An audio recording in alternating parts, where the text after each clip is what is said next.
ಇನ್ನು ಶಾಸಕ ಎಸ್.ಎನ್. ಸುಬ್ಬಾರೆಡ್ಡಿಗೆ ಕೈ ತಪ್ಪಿದೆ ಸಚಿವ ಸ್ಥಾನ. ಚಿಕ್ಕಬಳ್ಳಾಪುರ ಬಾಗೇಪಲ್ಲಿ ಶಾಸಕರು ಇವರು ಸುಬ್ಬಾರೆಡ್ಡಿ ಬಹಳ ನಿರೀಕ್ಷೆ ಇಟ್ಕೊಂಡಿದ್ರು, ಆದರೆ ಅವರಿಗೆ ಅವಕಾಶ ಸಿಕ್ಕಿಲ್ಲ. ಹಾಗಾಗಿ ಅವರ ಬೆಂಬಲಿಗರು ಪ್ರತಿಭಟನೆ ಮಾಡಿದ್ದಾರೆ, ರಸ್ತೆ ತಡೆಯನ್ನ ಮಾಡಿ. ನೋಡಿ, ಚಿಕ್ಕಬಳ್ಳಾಪುರ ಜಿಲ್ಲೆಗೆ ಕೋಲಾರ ಜಿಲ್ಲೆಗೆ ಅವಕಾಶನ ಕೊಟ್ಟಿಲ್ಲ ಈ ಬಾರಿ. ಲಾಸ್ಟ್ ಟೈಮ್ ಆದರೂ ಮುನಿಯಪ್ಪನವ್ರಿಗೆ ಅವಕಾಶ ಕೊಟ್ಟು, ಮುನಿಯಪ್ಪನವರು ಹೀಗಾಗಿ ಕೋಲಾರದಿಂದ ಇದ್ದಾರೆ ಬಿಡಿ, ಬಟ್ ಚಿಕ್ಕಬಳ್ಳಾಪುರದಿಂದ ಅಂತೂ ಅವಕಾಶ ಇಲ್ಲ. ಆ ಎರಡೂ ಜಿಲ್ಲೆಗಳನ್ನು ಕಡೆಗಣಿಸಿದ್ದಾರೆ ಅನ್ನುವಂಥ ಆರೋಪ. ಟಿ.ವಿ.ಜಿ. ರಸ್ತೆ ತಡೆದು ಪ್ರತಿಭಟನೆಯನ್ನ ಮಾಡಿದ್ದಾರೆ. 3 ಬಾರಿ ಶಾಸಕರಾಗಿದ್ದಾರೆ ರೆಡ್ಡಿ. ಸಚಿವ ಸ್ಥಾನ ಕೊಡಬೇಕಾಗಿತ್ತು, ಅವರ ಹಿರಿತನ ಆಧರಿಸಿ ಅಂತ ಹೇಳಿದ್ದಾರೆ. ಕಾಂಗ್ರೆಸ್ ಹೈಕಮಾಂಡ್ ವಿರುದ್ಧ ಈಗ ಅವರ ಆಪ್ತರು, ಬೆಂಬಲಿಗರು, ಕಾರ್ಯಕರ್ತರು ಆಕ್ರೋಶವನ್ನು ಹೊರಹಾಕಿದ್ದಾರೆ. ಬಾಗೇಪಲ್ಲಿ ಪಟ್ಟಣದಲ್ಲಿ ರಸ್ತೆ ತಡೆ ಮಾಡಿ ಪ್ರೊಟೆಸ್ಟ್ ಮಾಡಿದ್ದಾರೆ. ಡಿ.ಕೆ. ಶಿವಕುಮಾರ್ ವಿರುದ್ಧವೂ ಕೂಡ ಈ ಸಂದರ್ಭದಲ್ಲಿ ಕೆಂಡ ಕಾರ್ಯದ ರಸ್ತೆಯಲ್ಲಿ ಮಲಗಿ ಟೈರ್ಗೆ ಬೆಂಕಿ ಹಚ್ಚಿ ತಮ್ಮ ಸಿಟ್ಟನ್ನು ಹೊರಹಾಕಿದ್ದಾರೆ. ಬಾಗೇಪಲ್ಲಿ ವಿಧಾನಸಭಾ ಕ್ಷೇತ್ರದ ಶಾಸಕ ಸುಬ್ಬಾರೆಡ್ಡಿ ಅವರಿಗೆ ಅವಕಾಶ ಸಿಗಲಿಲ್ಲ ಅಂಥೇಳಿ ಅವರ ಅಭಿಮಾನಿಗಳು ರಾಜೀನಾಮೆಗೂ ಕೂಡ ನಿರ್ಧಾರ ಮಾಡಿದ್ದಾರೆ.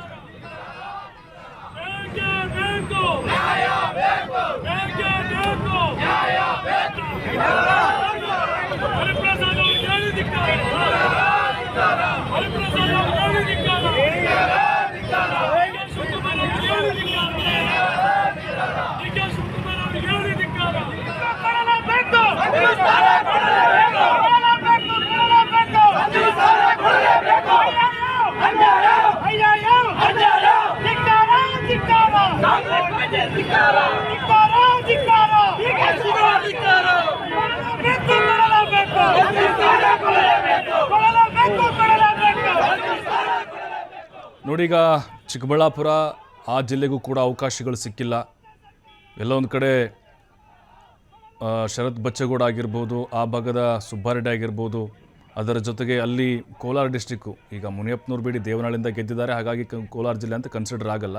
ಆ ಭಾಗದ ಶಾಸಕರನ್ನು ಕಡೆಗಣಿಸಲಾಗ್ತಾ ಇದೆ ಅನ್ನುವಂಥ ಆರೋಪ ಈಗ ಕಾರ್ಯಕರ್ತರದ್ದಾಗಿದೆ. ಜೊತೆಗೆ 28 ಚುನಾವಣೆ ಮೇಲೆ ಇದು ಪರಿಣಾಮ ಬೀರುತ್ತೆ, ಕಾಂಗ್ರೆಸ್ಗೆ ತಕ್ಕ ಪಾಠ ಕಲಿಸ್ತೀವಿ ಅಂಥೇಳಿ ಕಾರ್ಯಕರ್ತರು ಹೇಳ್ತಾ ಇದ್ದಾರೆ. ಮತ್ತು ಡಿ.ಕೆ. ಶಿವಕುಮಾರ್ ಅವರ ವಿರುದ್ಧವೂ ಕೂಡ ಸಂದರ್ಭದಲ್ಲಿ ಆಕ್ರೋಶ ಹೊರಹಾಕಿದರು. ಯಾಕೆ ಲಾಬಿಯನ್ನು ಮಾಡಲಿಲ್ಲ?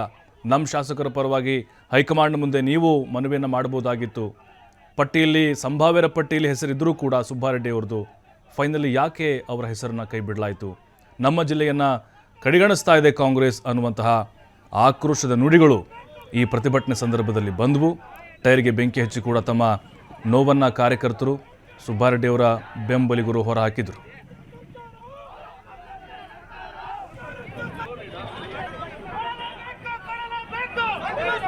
ಆಕ್ರೋಶಗೊಂಡಿದ್ದಾರೆ. 3 ಬಾರಿ ಸತತವಾಗಿ ಗೆದ್ದಿರ್ತಕ್ಕಂಥ ಹಿಸ್ಟ್ರಿ ಇದೆ ಬಾಗೇಪಲ್ಲಿ ಅಂತಂದ್ರೆ ಅದು ನಮ್ಮ ಎಸ್.ಎನ್. ಸುಬ್ಬಾರೆಡ್ಡಿ ಅವ್ರದ್ದೇ. ಯಾವ ಥರ ಬಡವರು, ದಲಿತರು, ಹಿಂದುಳಿದ ವರ್ಗ ಜನರಿಗೆಲ್ಲ ಅವ್ರನ್ನ ಯಾವ ಥರ ಮೆಚ್ಚುಗೆ ಆಗಿದ್ರೆ 3 ಬಾರಿ ಸತತವಾಗಿ ಗೆದ್ದು ಅಸೆಂಬ್ಲಿ ಕಳಿಸಿದ್ದಾರೆ ಅಂತಂದ್ರೆ ಈ ಕ್ಷೇತ್ರದಲ್ಲಿ ಹಿಸ್ಟ್ರಿ ಮಾಡಿರ್ತಕ್ಕ ನಮ್ಮ ಸುಬ್ಬಾರೆಡ್ಡಿ ಅವರೇ. ದಯವಿಟ್ಟು ಈ ಡಿ.ಕೆ. ಸರ್ಕಾರಕ್ಕೆ ಏನು ಹೇಳುತ್ತೆ ಅಂತಂದ್ರೆ, ಬಾಗೇಪಲ್ಲಿ ಜನ ನಮ್ಮ ಸುಬ್ಬಾರೆಡ್ಡಿ ಅವ್ರ ಶಾಸನ ಕೊಟ್ಟಿಲ್ವಲ್ಲ, ಈ ನಾಳೆ ನಮ್ಮ ಸುಬ್ಬಾರೆಡ್ಡಿ ಅವರು ಮನೆಗೆ ಬರ್ತಾರೆ, ಅವ್ರ ಹತ್ರ ಚರ್ಚೆ ಮಾಡಿ ಬುಧವಾರ ಉಗ್ರ ಹೋರಾಟ ನೀಡ್ತೇವೆ. ಕಾರ್ಯಕರ್ತರೆಲ್ಲ ಕೂಡ ತೀವ್ರ ಆಕ್ರೋಶಗೊಂಡಿದ್ದಾರೆ. 3 ಬಾರಿ ಸತತವಾಗಿ ಗೆದ್ದಿರ್ತಕ್ಕಂಥ ಹಿಸ್ಟ್ರಿ ಇದೆ ಬಾಗೇಪಲ್ಲಿ ಅಂತಂದ್ರೆ. ಮತ್ತಷ್ಟು ಮಾಹಿತಿ ನಮ್ಮ ಪ್ರತಿನಿಧಿ ಶ್ರೀನಿವಾಸ್ ನೀಡ್ತಾರೆ. ಶ್ರೀನಿವಾಸ್, ಸುಬ್ಬಾರೆಡ್ಡಿ ಬಹಳ ನಿರೀಕ್ಷೆ ಇಟ್ಕೊಂಡಿದ್ರು, ಸಂಭಾವ್ಯರ ಪಟ್ಟಿಯಲ್ಲಿ ಕೂಡ ಅವರ ಹೆಸರು ಮುಂಚೂಣಿಯಲ್ಲಿತ್ತು, ಕೊನೆ ಕ್ಷಣದಲ್ಲಿ ಕೈ ತಪ್ಪಿತು. ಯಾವ ರೀತಿ ಆಕ್ರೋಶ ಇದೆ ಅವರ ಅಭಿಮಾನಿಗಳದ್ದು? ಯಾವ ನಿರ್ಧಾರಕ್ಕೆ ಬರಬಹುದು? ಖಂಡಿತ ಪ್ರಭು, ಏನಂದ್ರೆ ನಿನ್ನೆ ನಡೆದಂತ ಒಂದು ಸಚಿವ ಸಂಪುಟದಲ್ಲಿ ಇನ್ನೊಂದು ಸಚಿವ ಸ್ಥಾನಕ್ಕೆ ಪ್ರಬಲ ಆಕಾಂಕ್ಷಿಯಾಗಿ ಎಸ್.ಎನ್. ಸುಬ್ಬಾರೆಡ್ಡಿ ಇರ್ತಾರೆ. ಅವರು ಬಾಗೇಪಲ್ಲಿ ವಿಧಾನಸಭಾ ಕ್ಷೇತ್ರದ ಉಪ ಶಾಸಕರಾಗಿರ್ತಾರೆ. ಸತತವಾಗಿ 3 ಬಾರಿ ಗೆದ್ದು ಬಾಗೇಪಲ್ಲಿ ಕ್ಷೇತ್ರಕ್ಕೆ ಬಹಳಷ್ಟೊಂದು ಅಭಿವೃದ್ಧಿ ಕೆಲಸಗಳು ಮಾಡ್ತಿರ್ತಾರೆ. ಆ ಒಂದು ನಿಟ್ಟಿನಲ್ಲಿ ಸಹ ಬಾಗೇಪಲ್ಲಿ ಕೈ ಶಾಸಕ ಸುಬ್ಬಾರೆಡ್ಡಿಗೆ ಒಂದು ಸಚಿವ ಸ್ಥಾನ ತಪ್ಪಿದೆ. ನಿನ್ನೆಯಲ್ಲಿ ಸಹ ನಿನ್ನೆ ರಸ್ತೆ ತಡೆದು ಅವರ ಬೆಂಬಲಿಗರು ಸಹ ಒಂದು ಪ್ರತಿಭಟನೆಗೆ ಮುಂದಾಗಿರುವಂತದ್ದು. ಬಾಗೇಪಲ್ಲಿ ಪಟ್ಟಣದ ಡಿ.ವಿ.ಜಿ. ರಸ್ತೆ ತಡೆದು ಒಂದು ಟೈರ್ ಸುಡುವ ಮೂಲಕ ಒಂದು ಆಕ್ರೋಶಕ್ಕೆ ಕಾರಣವಾಗಿರುವಂತದ್ದು. 3 ಬಾರಿ ಶಾಸಕರಾಗಿದ್ರು ಸಹ ಯಾಕೆ ಸಚಿವ ಸ್ಥಾನ ನೀಡುತ್ತಿಲ್ಲ ಎಂದು ಕಾಂಗ್ರೆಸ್ ಸರ್ಕಾರದ ವಿರುದ್ಧ ಒಂದಷ್ಟು ಆಕ್ರೋಶ ಸಹ ಈಗ ಹೊರಕ್ಕಿರುವಂತದ್ದು. ರಸ್ತೆಯಲ್ಲಿ ಸಹ ಒಂದು ಮಲಗಿ ಸತತವಾಗಿ ಒಂದು ಅರ್ಧ ಗಂಟೆ ಸಹ ಒಂದು ವಾಹನಗಳನ್ನು ಸಹ ತಡೆದು ಪ್ರತಿಭಟನೆ ಮಾಡಿರುವಂತದ್ದು. ಇನ್ನು ರಸ್ತೆಯಲ್ಲಿ ಟೈರಿಗೆ ಬೆಂಕಿ ಹಚ್ಚಿ ಸಹ ಈ ಒಂದು ಸರ್ಕಾರದ ವಿರುದ್ಧ ಸುಬ್ಬಾರೆಡ್ಡಿ ಬೆಂಬಲಿಗರು ಸಹ ಆಕ್ರೋಶವನ್ನು ವ್ಯಕ್ತವಾಗಿರುವಂತದ್ದು. ಇನ್ನು ಸತತವಾಗಿ ಬುಧವಾರವರೆಗೂ ಸಹ ನಾವು ಕಾದು ನೋಡ್ತೇವೆ. ಬುಧವಾರ ಅಷ್ಟರಲ್ಲಿ ಸಹ ಸಚಿವ ಸ್ಥಾನಕ್ಕೆ ಏನಾದ್ರೂ ಸಹ ನಮ್ಮ ಸುಬ್ಬಾರೆಡ್ಡಿ ಅವರು ಯಾವುದೋ ಒಂದು ರೀತಿಯಲ್ಲಿ ಕೊಟ್ರೆ ನಮಗೆ ಒಂದು ಸರ್ಕಾರ ಯಾವ ರೀತಿಯಲ್ಲಿ ಅಂತ ಅದಕ್ಕೆ ಗೈಡ್ಲೈನ್ಸ್ ಕೊಡ್ತೇವೆ. ಹಾಗಾಗಿ ಏನಾದ್ರು ಸರ್ಕಾರ ಸುಬ್ಬಾರೆಡ್ಡಿಗೆ ಸಚಿವ ಸ್ಥಾನ ಕೊಡ್ಲಿಲ್ಲ ಅಂದ್ರೆ ಚೇಳೂರು, ಗುಡಬಂಡೆ, ಬಾಗೇಪಲ್ಲಿ ಸೇರಿದಂತೆ ಬುಧವಾರ ಯಾವುದೋ ಒಂದು ವೆಹಿಕಲ್ ಓಡೋದಂಗೆ ಪ್ರತಿಭಟನೆ ಮಾಡಿ ಬಂದ್ ಮಾಡ್ತೇವೆ ಎಂಬುವಂತಹ ಒಂದು ಸರ್ಕಾರಕ್ಕೆ ಒಂದು ಕೆಟ್ಟೆಚ್ಚರ ಸಹ ಈಗ ಹೇಳಿರುವಂತದ್ದು. ಇನ್ನು ಸತತವಾಗಿ 3 ತಾಲೂಕುಗಳಿಂದ ಸಹ ಒಂದು ಪ್ರತಿಭಟನೆಗೆ ಬಹಳಷ್ಟು ಮುಂದಾಗುತ್ತೇವೆ ಅಂತೇಳಿ ಸರ್ಕಾರದ ವಿರುದ್ಧ ಈಗ SN ಸುಬ್ಬಾರೆಡ್ಡಿ ಬೆಂಬಲಿಗರು ಸಹ ಈಗ ಆಕ್ರೋಶಕ್ಕೆ ಕಾರಣವಾಗಿರುವಂತದ್ದು. ಇನ್ನು ಪ್ರಮುಖವಾಗಿ ಸಹ ಸತತವಾಗಿ 3 ಬಾರಿ ಗೆದ್ದಿರುವಂತಹ ಒಂದು ಶಾಸಕರಿಗೆ ಯಾಕೆ ಸಚಿವ ಸ್ಥಾನ ಕೊಡ್ಲಿಲ್ಲ, ಒಂದು ಬಾರಿ 2 ಬಾರಿ ಗೆದ್ದಿರುವವರು ಮಾತ್ರ ಅವ್ರು ಕೊಟ್ಟಿದ್ದಾರೆ ಅಂತೇಳಿ ಸರ್ಕಾರದ ವಿರುದ್ಧ SN ಸುಬ್ಬಾರೆಡ್ಡಿ ಬೆಂಬಲಿಗರು ಸಹ ಈಗ ಆಕ್ರೋಶಕ್ಕೆ ಕಾರಣವಾಗಿರುವಂತದ್ದು. ಪ್ರಭು, ಥ್ಯಾಂಕ್ ಯು ಶ್ರೀನಿವಾಸ್ ಮಾಹಿತಿಗಾಗಿ.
ಸುಬ್ಬಾರೆಡ್ಡಿ ಅವರ ಬೆಂಬಲಿಗರು ಈಗ ರಸ್ತೆ ತಡೆ ಮಾಡಿ ಟೈರ್ಗೆ ಬೆಂಕಿ ಹಚ್ಚಿ ಆಕ್ರೋಶ ಹೊರಹಾಕ್ತಿದ್ದಾರೆ. 3 ಬಾರಿ MLA ಆಗಿದ್ದಾರೆ ಹಿರಿಯರು. ಚಿಕ್ಕಬಳ್ಳಾಪುರ ಭಾಗದಲ್ಲಿ ಕಾಂಗ್ರೆಸ್ ಈ ಮಟ್ಟಿಗಿದೆ ಅಂತ ಹೇಳಿದ್ರೆ ಅವ್ರದಕ್ಕೆ ಸುಬ್ಬಾರೆಡ್ಡಿ ಅವರ ಕೊಡುಗೆ ಕಾರಣ. ಸಂಘಟನೆ ಮಾಡಿದ್ದಾರೆ, ಕಾರ್ಯಕರ್ತರ ಜೊತೆಗೆ ಉತ್ತಮ ಒಡನಾಟ ಇದೆ, ಪ್ರತಿ ಹಳ್ಳಿ ಕೂಡ ಅವರ ಪರಿಚಯ ಇದೆ. ಯಾಕೆ ನೀವು ಕನ್ಸಿಡರ್ ಮಾಡಲಿಲ್ಲ? ಚಿಕ್ಕಬಳ್ಳಾಪುರ ಜಿಲ್ಲೆಗೆ ಅನ್ಯಾಯ ಮಾಡಿದ್ದಲ್ಲದೆ ಸುಬ್ಬಾರೆಡ್ಡಿ ಅವ್ರಿಗೂ ಕೂಡ ನೀವು ಮೋಸ ಮಾಡಿದ್ದೀರಿ. ಬುಧವಾರದವರೆಗೂ ಕೂಡ ನಾವು ನೋಡ್ತೇವೆ. ನೀವೇನಾದರೂ ಕನ್ಸಿಡರ್ ಮಾಡ್ತಿದ್ರೆ, ಯಾಕಂದರೆ 1 ಸ್ಥಾನ ಉಳಿದಿದೆ ಅಲ್ವಾ, 1 ಸ್ಥಾನ ಬಿಟ್ಟಿದ್ದಾರೆ, ಈಗ 19 ತುಂಬಿಕೊಂಡಿದ್ದಾರೆ. ಅದಕ್ಕಾದರೂ ಕೂಡ ನೀವು ನಮ್ಮ ಸುಬ್ಬಾರೆಡ್ಡಿ ಅವರಿಗೆ ಅವಕಾಶ ಕೊಡಬೇಕು ಅಂತ ಅವರ ಅಪಾರ ಸಂಖ್ಯೆ ಬೆಂಬಲಿಗರು ಕೇಳಿಕೊಳ್ತಾ ಇದ್ದಾರೆ. ಜೊತೆಗೆ ರಾಜೀನಾಮೆಯ ನಿರ್ಧಾರಕ್ಕೂ ಕೂಡ ಅವರು ಬಂದಿದ್ದಾರೆ.